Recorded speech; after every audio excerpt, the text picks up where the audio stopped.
রাত তিনি তার প্রেমিকার সাথে কাটিয়ে সকালে বাসায় ফিরেছেন।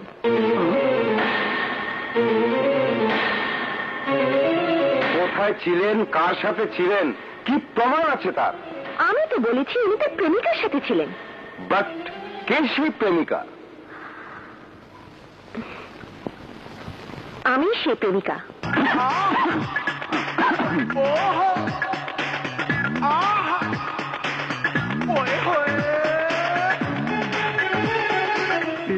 কঠিন প্রশ্ন লাগাই দিল।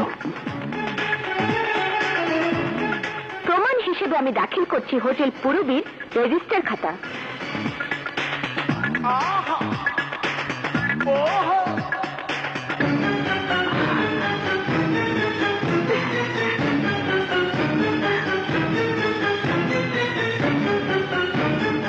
আসামি পক্ষের উকিলের প্রমাণ, সাক্ষী এবং জেরা